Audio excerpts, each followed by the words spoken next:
దేవునికి స్తోత్రములు. ప్రభు పేరిట ఈ కార్యక్రమం వీక్షిస్తున్న ప్రియ దేవుని జనాంగమా, మీ అందరికీ నా హృదయపూర్వక శుభవందనాలు తెలియపరచుకుంటూ ఉన్నా. ఈరోజు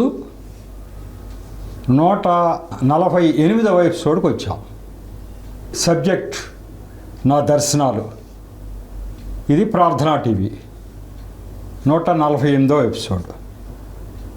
నా దర్శనాల్లో ఒకే కోవకు చెందినటువంటి ఒక ప్రవక్త పిలుపు లాంటి పిలుపు నాది అని చెప్పేటువంటి కోవకు చెందినటువంటి 30 దర్శనాలు సెలెక్ట్ చేసుకుని అవి చెప్పుకుంటూ వస్తున్నా.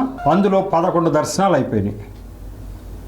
గత ఎపిసోడ్లో అది ముగింపు ఇచ్చేసాను. 11 దర్శనాలు అయిపోయినాయి. 12వ దర్శనం.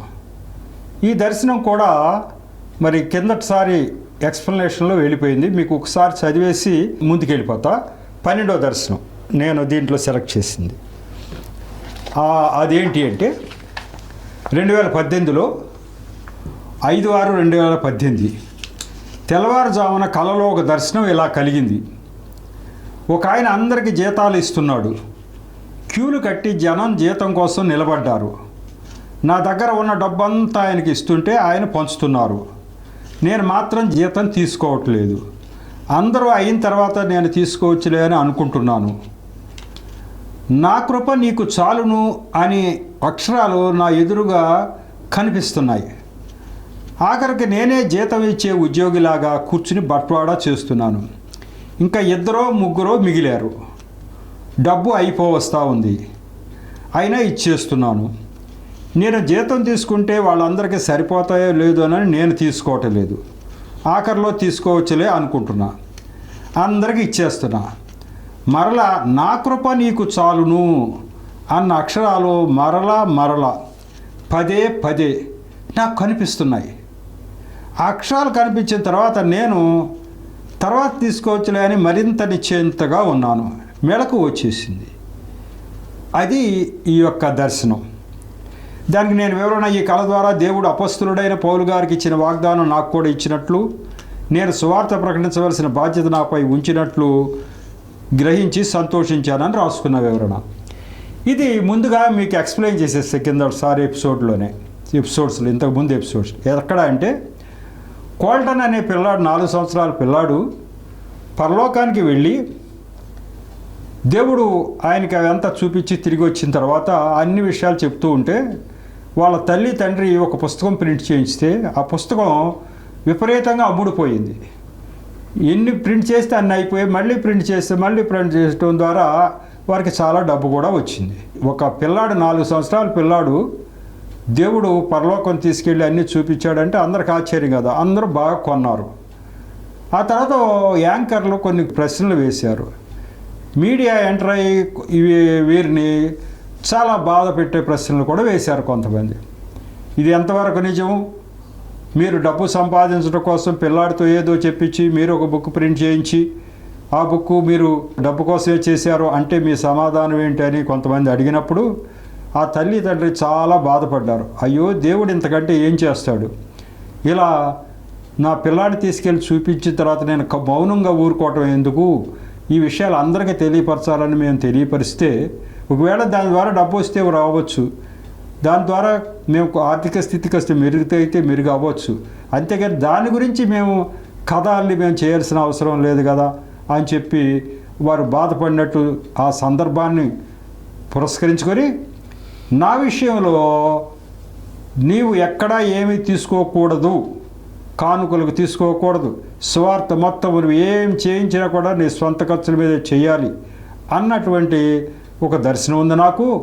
ఆ దర్శనం చూపించినప్పుడు ఎందుకు ఇలా జరిగింది, జీతం నాకు ఎందుకు ఇవ్వటం లేదు అని నేను అనుకున్నాను. కానీ దీని వెనక ఈ విషయం ఉంది. ఏ విషయం అంటే, కొంతమంది ఈ రకంగా భావించే అవకాశం ఉంది. కొంతమంది ఈ రకంగా మిస్గైడ్ చేస్తారు ప్రజల్ని. ఆయన చెప్పినవన్నీ మీరు నమ్ముతున్నారా? 100 దర్శనాలు చూపించాడని ఆయన ఏది రాశాడో అది నమ్ముతున్నారా? ఎంతవరకు నిజం అని అనే అవకాశాలు ఉన్నాయి. అందుచేతే దేవుడు నువ్వు సొంత ఖర్చులతో చేస్తే నిన్ను ఎవరు క్వశ్చన్ చేసే పని లేదు. ఆయన సొంత డబ్బులు పెట్టుకుని సొంతంగా కల్పించి రాయాల్సిన అవసరం ఆయనకేంటండి బాబు? ఆయన ఒక పెద్ద ఉద్యోగం చేసిన ఆయనకి ఏం అవసరం ఉంది, సొంత డబ్బులు ఖర్చు పెట్టుకుని చేయాల్సిన అవసరం ఏముంది అని చెప్పి ఈ నిజమే అయి ఉంటాయని నమ్మాలి అని చెప్పి ప్రజల్లో ఇక తప్పుదోవ సాతానుడు కొంతమందిని తప్పుదోవ పట్టించకుండా ఉండే నిమిత్తం ఈ దర్శనం నాకు వచ్చిందని ఇదివరకు ఎక్స్ప్లెయిన్ చేసేసాను. ఇదంతా కూడా ఇదిగో ఎలా జరిగింది ఎలా జరిగింది ఎలా జరిగింది అని చెప్పి, కాబట్టి దీన్ని మళ్ళీ చెప్పుకోవాల్సిన అవసరం లేదు.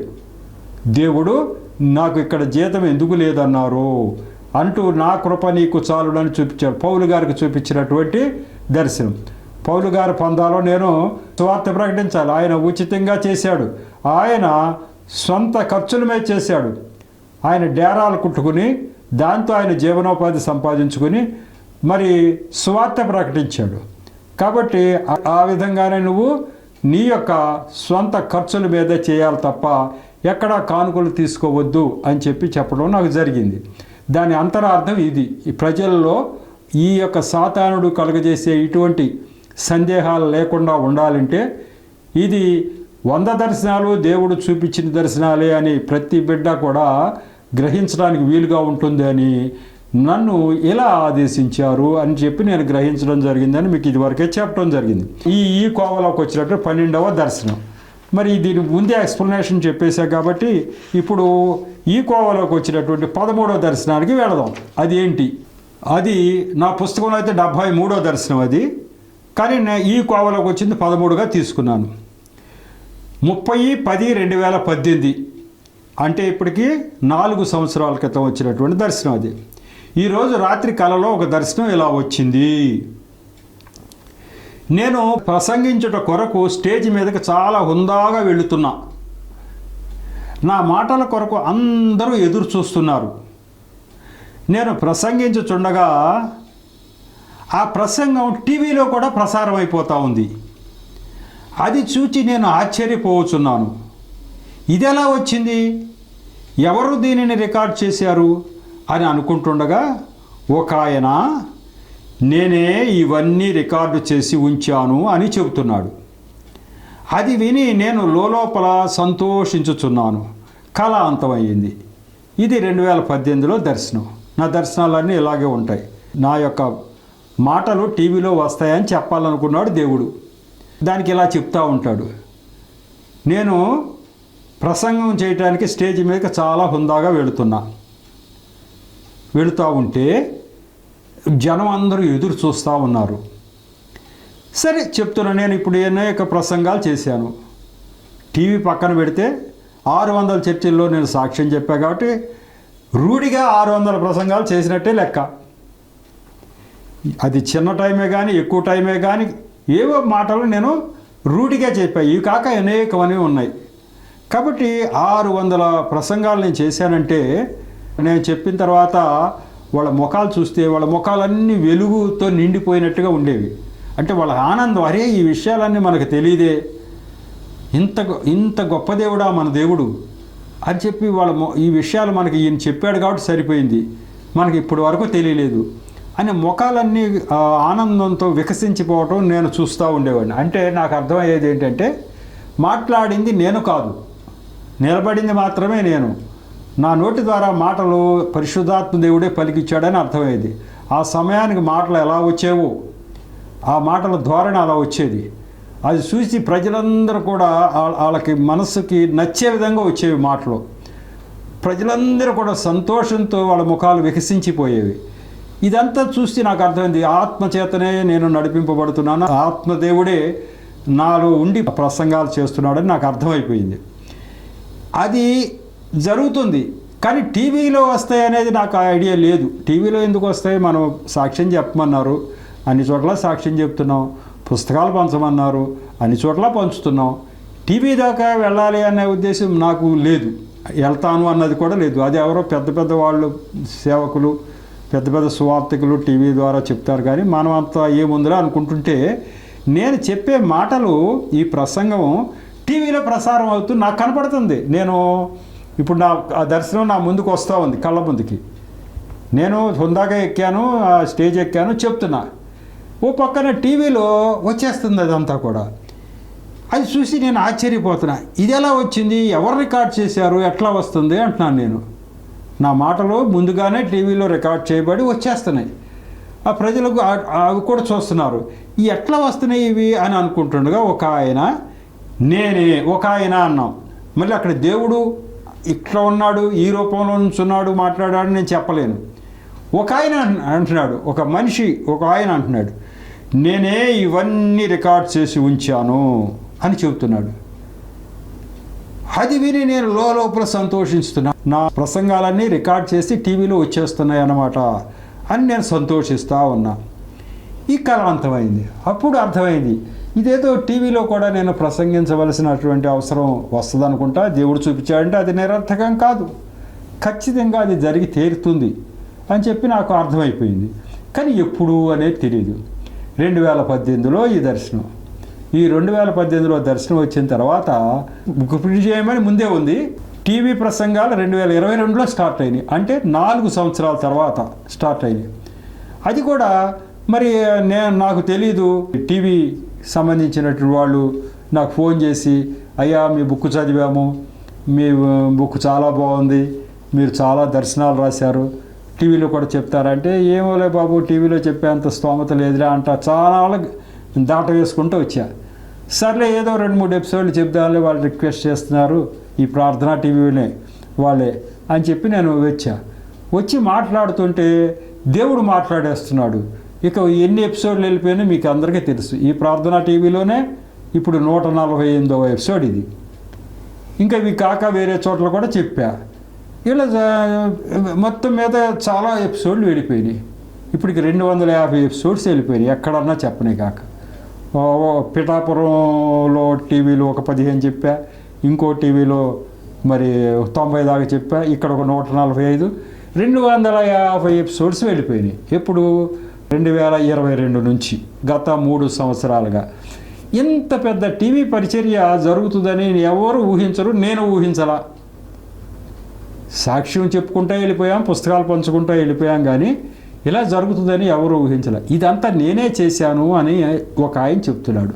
అంటే అర్థం ఏంటంటే ఆ విధంగా ఆ ప్రేరణ వచ్చేటట్టు ఆ రకంగా ఏర్పాట్లు చేసుకుంటూ వచ్చాడు దేవుడు. ముందు ఒక టీవీలో ప్రారంభించా, మళ్ళీ ఇంకో టీవీ అట్లా వెళ్ళిపోయి ఇన్ని ప్రసారాలు జరుగుతూ వచ్చాయి. కాబట్టి ఈ దర్శనం చూసిన తర్వాత దేవుడు ఒక్కసారి మాట్లాడాడంటే అది జరిగి తీరుతుంది అని నాకు అర్థమైంది. దేవుడు ఒకసారి మాట్లాడాడంటే అది జరుగు తీరుతుంది అని చెప్పి నాకు పూర్తిగా అర్థం అవడం జరిగింది. మధ్యలో విషయం ఏంటంటే 2020 నేను సిక్ అయ్యాను. అంటే ఈ దర్శనం వచ్చింది, టీవీలో ప్రసంగించాలన్నారు. అన్న తర్వాత ఒక 2 సంవత్సరాలకి నేను సిక్ అయ్యాను. సిక్ అయ్యి మూతికి వచ్చి వంకర వచ్చింది, ఫేషియల్ పెరాలసిస్ అంటారు, అది వచ్చి మూతి వంకర వచ్చింది. మాట సరిగా రాలా కొద్ది రోజులు. సరే వైద్యం తీసుకున్నా. ఇంకా ఈ టీవీ ప్రసంగాలు చేస్తామని ఎవరన్నా అనుకుంటారా? మాట కూడా తడబడుతుంది. ఇక మరి దర్శనం అయితే వచ్చింది, ఎట్లా అని చెప్పి అనుకుంటా ఉన్నాం. కానీ అది సరైంది, ఆరోగ్యం సరైంది. మళ్ళీ టీవీ ప్రసారాలు బిగిసి ఇన్ని ప్రసారాలు చేయగలరు. అంటే దేవుడు ఒకసారి మాట ఇచ్చాడు, ఒకసారి చూపించాడంటే అది జరిగి తీరుతుంది. దేవుడు స్వస్థపరుస్తాడు కూడా. నాకు వచ్చిన అనారోగ్యం నుంచి పూర్తిగా స్వస్థపరిచేశాడు. కాబట్టి దేవుడు అలా చేయదలుచుకుంటే, నన్ను ఆయన చేతిలో ఈ రకమైన పనిముట్టుగా వాడదలుచుకుంటే అడ్డుకోగలవాడు ఎవరు అడ్డుకోగలరు దాన్ని? ఆయన సృష్టికర్త. కాబట్టి అలా చేస్తూ వచ్చాడు. కాబట్టి ఈ దర్శనం ద్వారా మీకు అర్థం చేసుకోవాల్సింది ఏంటంటే, ఆయన సృష్టికర్త, ఆయన అడ్డుకోగలిగిన శక్తి ఇంకెవరికి లేదు. ఆయన ప్రణాళికలో ఏది ఉంటే అది జరిగి తీరుతుంది అని మీరు గ్రహించవచ్చు.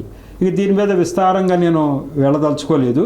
ఎందుకంటే ఇది ప్రత్యక్షంగా మన కళ్ళ ముందు చూస్తున్నది. పలానా రాజా గారి విషయంలో దేవుడు ఒక దర్శనం చూపించిన తర్వాత 4 సంవత్సరాల తర్వాత మరి అనారోగ్యం వచ్చిన తర్వాత కూడా మళ్ళీ దాన్ని బాగు చేసి మళ్ళీ ఆ దర్శనం అంతా నెరవేరేటట్టుగా చేశాడు అని చెప్పి అందరూ గ్రహించవచ్చు. తర్వాత ఇన్ని ఎపిసోడ్స్ చెప్పేటువంటి కెపాసిటీ నాకు ఎట్లా వస్తుంది? నేను 60 సంవత్సరాలు దాటిన తర్వాత యేసుప్రభు వైపు చూచా కదా.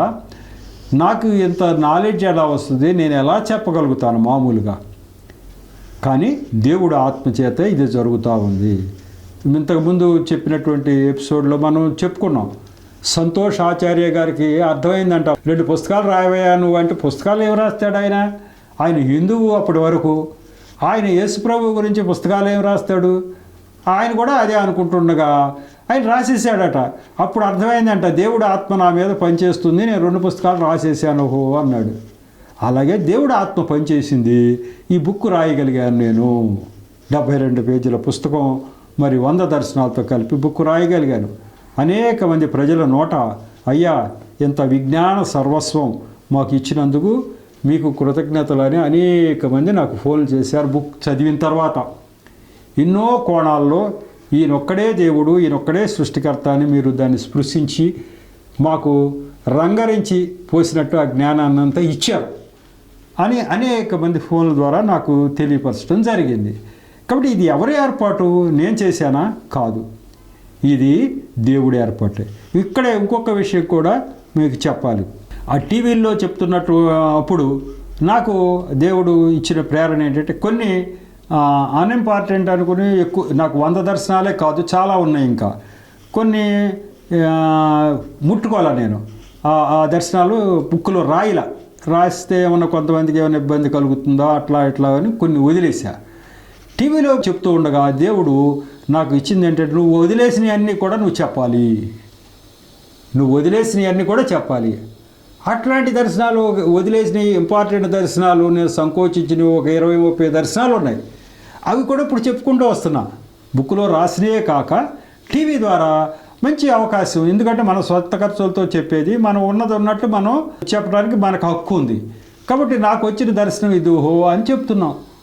నువ్వు నమ్మి వస్తే నమ్ము, లేకపోతే లేదు.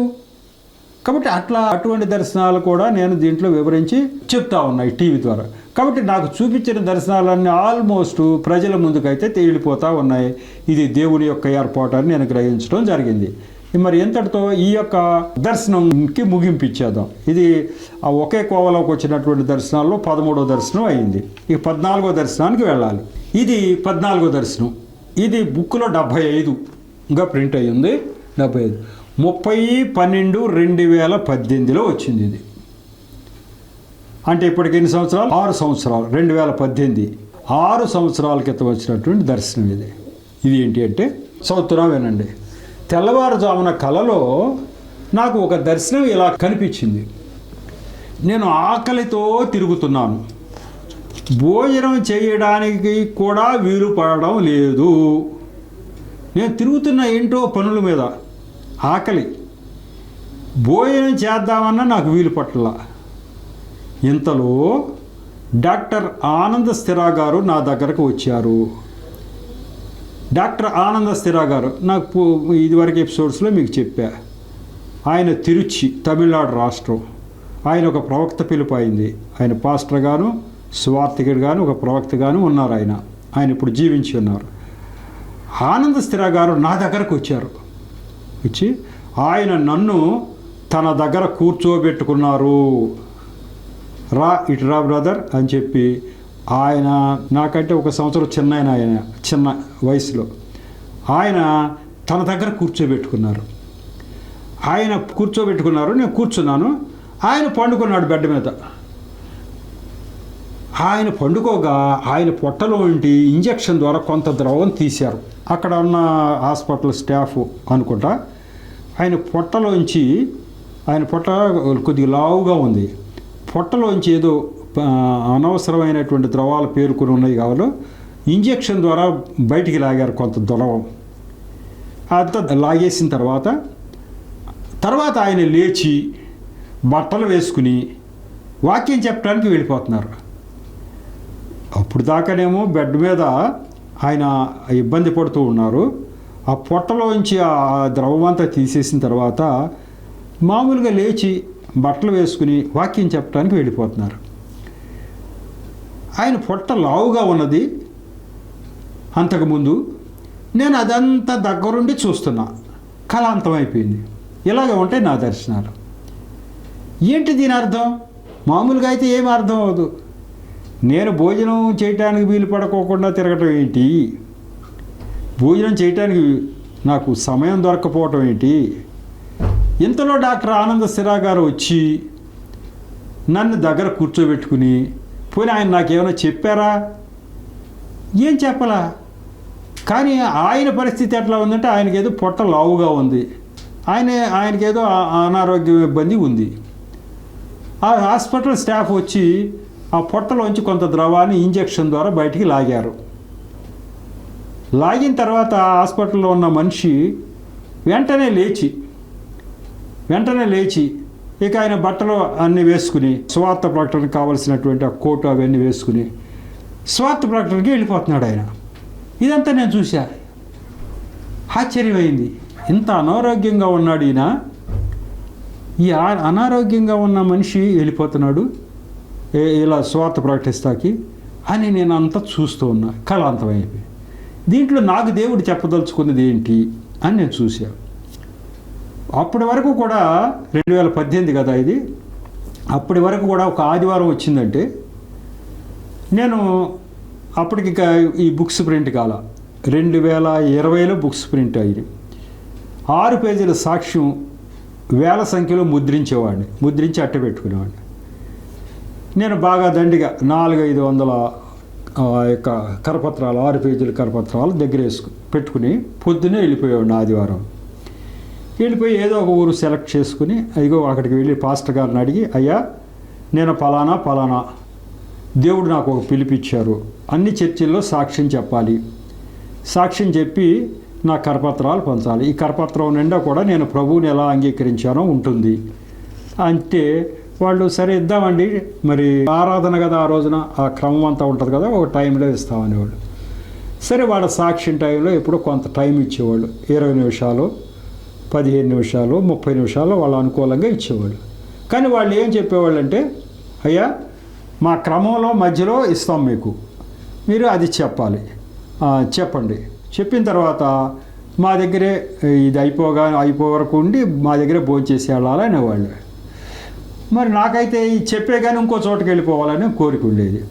అయ్యా ఇలా కాదు ఇంకో చోటుకి వెళ్ళాలంటే వాళ్ళు బలవంత పెట్టేవాళ్ళు. అయ్యా మీరు ఎలాగో కానుకలు తీసుకోరు, ఏమి కనీసం మా ఆతిథ్యం అన్నా తీసుకోండి అని అంటే ఒక్కో చోట అక్కడే చిక్కుపడిపోయాడు, ఒక్కో చోట అది అయిపోగానే ఇంకో చోటకి వెళ్ళగలిగేవాడిని. జనరల్గా ఏంటంటే అన్నీ కూడా ఆదివారం నాడు 10 గంటలకే స్టార్ట్ అవుతాయి ఆరాధన క్రమాలు. నేను ఒక చోట చెప్పే సమయానికి ఆ సాక్ష్యాల సమయానికి అన్ని చోట్ల కూడా అదే సాక్ష్యం టైం ఉంటుంది. నేను ఇక్కడ చెప్పి ముగించుకుని ఇంకో చర్చికి వెళ్ళేసరికి వాళ్ళ సాక్ష్యాల టైం ముగించిపోయి వాళ్ళు వాక్యంలోకి వచ్చేస్తారు. వాక్యంలోకి వచ్చిన తర్వాత మనకు టైం ఇవ్వటానికి వీలవదు. ఇలా ఉంటుంది కాబట్టి ఒక్కో చర్చికో 2 చర్చిలకో పరిమితం అయిపోయా. ఇలా చేసుకుంటూ వెళుతున్నా. కానీ దేవుడు ఉద్దేశం అంటే నువ్వు 1 చర్చి 2 చర్చిలకు వారానికి కవర్ చేస్తే కుదరదు, ఇంకా అనేకమైన చర్చిలకి వెళ్ళాలి. అప్పుడు భోజనం మిస్ అవుతాం మనం, నో డౌట్, అంతే కదా. ఈ చర్చి తర్వాత ఇంకో చర్చి మరి అక్కడ భోజనం చేయటానికి లేదు. అలా నువ్వు వెళ్ళాలి, భోజనం చేయటానికి వీలు అవ్వకూడదు నీకు. నువ్వు తీరుపాటు ఇక్కడ చెప్పేసి అయ్యేదాకా ఉండి భోజనం చేసి వెళ్ళటం కుదరదు. నువ్వు భోజనం ఆ రోజు వదులుకొని నువ్వు వెళ్ళిపోవాలి. భోజనం చేయటానికి కూడా నీకు వీలు పడనంత సువార్త ప్రకటించాలి. ఆకలేస్తుంది, ఆకలితోనే చెప్పు, ఆకలితో తిరుగుతున్నాను, భోజనం చేయటానికి వీలు పడటం లేదని వాక్యం. అట్లా చెయ్యి, నువ్వు ఆకలితో తిరుగు, భోజనం చేయడానికి వీలు పడ విధంగా నువ్వు సువార్త ప్రకటించు, నీ సుఖం నువ్వు చూసుకోవద్దు అని చెప్తున్నాడు. అదేంటి అంటే అప్పుడు డాక్టర్ ఆనంద సిరా గారిని చూపించారు. ఆయన ఎంత అనారోగ్యంగా ఉన్నాడో నీకు తెలుసుగా. నిజంగా డాక్టర్ ఆనంద సిరా గారు నాకంటే 1 సంవత్సరం వయసు తక్కువ. నాకు 73వ సంవత్సరం నడుస్తుంది, ఆయన 72వ సంవత్సరం అనుకుంటా. ఆయన పరిచయం అయిన దగ్గర నుంచి ఆయన మీటింగులు ఇక్కడ ఈ పరిసర ప్రాంతాల్లో నేను మిస్ కాకుండా వెళుతుంటా. ఆయన కూడా నన్ను బాగా ప్రేమిస్తారు. ఆనంద సిరా గారు ఆయన ఎన్నో అనారోగ్య సమస్యలు, ఊపిరితిత్తులో ప్రాబ్లం ఆయనకి.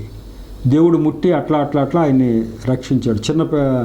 8వ తరగతి చదువుతున్న కాడి నుంచి మరణ అంచుల్లోకి వెళ్ళిపోయాడు. 8వ తరగతి చదువుతుండగా ఊపిరితిత్తుల వ్యాధులతోటి.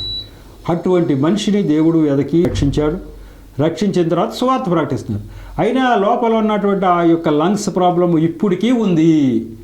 ఉంటే ఆయన వస్తున్నప్పుడు మరి విజయవాడ కానీ, మచిలీపట్నం కానీ, ఈ ప్రాంత భీమవరం కానీ, ఈ ప్రాంతాలకు రాజమండ్రి కానీ, ఈ ప్రాంతాలకు ఆయన వస్తున్నప్పుడు నేను చూసా కొన్ని చోట్ల ఆయన నడవడం కూడా నడవలేకపోతున్నారు. ఒక్కొక్కసారి ఒక మనిషి సపోర్ట్ పట్టుకుని అటుపక్క, లేకపోతే అటుపక్క ఇటుపక్క మనిషి సపోర్ట్ పట్టుకుని అలాగా నడుస్తున్నారు.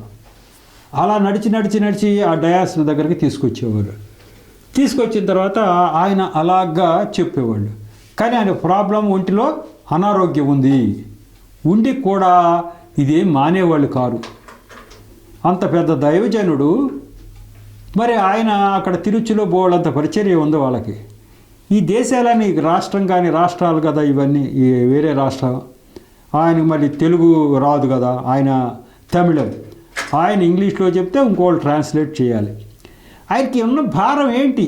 అంత అనారోగ్యంలో అక్కడి నుంచి అంత ఖర్చులు పెట్టుకుని వచ్చి ఇక్కడ కాన్ఫరెన్స్ హాల్ ఇవన్నీ బుక్ చేసుకుని ఇక్కడ చెప్పి వెళ్ళటానికి ఆయనకు ఉన్నటువంటి అంత భారం ఏంటి అంటే దేవుడు పెట్టిన భారమే. అది చూపిస్తున్నాడు. ఆయనకి ఎంత అనారోగ్యం ఉంది కదా, నువ్వు చూస్తున్నావు కదా. నీ పక్కనే ఆయన బెడ్ మీద ఆయనకి ఆ యొక్క పొట్టలోంచి ద్రవం అది తీయటం చూశాడు. చూసిన తర్వాత ఆయన అట్లా పడుకున్నాడా? వెంటనే లేచి వెళ్ళిపోయి మళ్ళీ సువార్త ప్రకటిస్తున్నాడు. అట్లా నువ్వు చేయాలిగా. నా ఆకలితో ఉంటే ఏమైంది?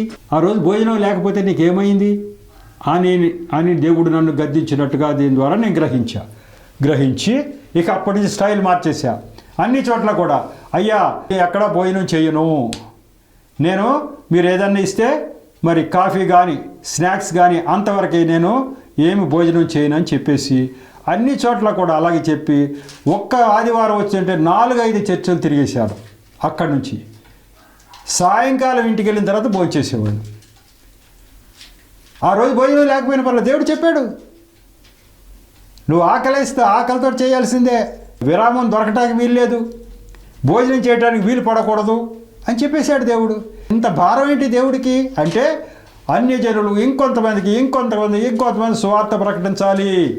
ఆ సాధనం నువ్వు లీటర్గా ఉంటాకి వీల్లేదు. అప్పటి నుంచి అంత స్పీడ్గా చేయబట్టే 600 చర్చిల్లో సాక్ష్యం చెప్పడానికి నాకు వీలైంది. ఇంత తక్కువ విడిదిలో, తక్కువ సమయంలో. మరి వారానికి ఒకటే చర్చి చెప్పుకుంటూ వెళ్తే సంవత్సరానికి వచ్చేసరికి ఒక 50 కూడా అవ్వవు చర్చిలు. మరి ఇట్లా 600 చర్చిలు ఎట్లా చెప్పగలుగుతాం మనం? కాబట్టి ఈ రకంగా దేవుడు ఈ యొక్క దర్శనాన్ని దృష్టిలో పెట్టుకుని ఎట్లా చూపిస్తాడు దేవుడు దర్శనం. కాబట్టి ఈ దర్శనం దృష్టిలో పెట్టుకుని సువార్త విపరీతంగా ప్రకటించడం జరిగింది. దేవుడికి అన్ని జనుల ఎడల ఉన్న ప్రేమ దీంట్లో వెల్లడవుతోంది. ఇంతటితో ఈ ఎపిసోడ్ ముగించుకుందాం. ఇంకో దర్శనం తర్వాత ఎపిసోడ్లో చెప్తాను. దేవుడి యొక్క సాక్ష్యాన్ని, మాటలను దీవించునుగాక. చిన్న ప్రార్థన చేసి ముగిస్తా.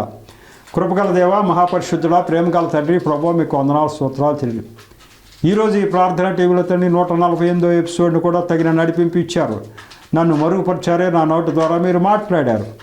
బిడ్డల హృదయాలు తెరిచారు. నాకు వచ్చిన దర్శనాలు మరి వారు గ్రహించి వారు కూడా కొంత భారం వహించి తండ్రి మరి ఈ యొక్క సువార్త ప్రకటన అనేది వారు కూడా చేయడానికి ప్రయత్నం చేయలాగా తగిన విధమైన ప్రేరణ మీరు వారికి కలగజేస్తున్నందుకు వందనాలు, స్తోత్రాలు తండ్రి. ఇక ముందు కూడా ఈ పరిచర్యను దీవించండి తండ్రి. ఈ కార్యక్రమం వీక్షిస్తున్న ప్రతి బిడ్డను దీవించి ఆశీర్వదించమని, అలాగే నన్ను నా పరిచయం కూడా దీవించమని మా ప్రభువును రక్షకుడైన యేసునామములో పరమ తండ్రిని ప్రార్థించి వేడుకుంటున్నా తండ్రి. ఆమేన్. మరొకసారి మీ అందరికి నా హృదయపూర్వక శుభవందనాలు తెలియపరచుకుంటూ ఉన్నా. వందనాలు.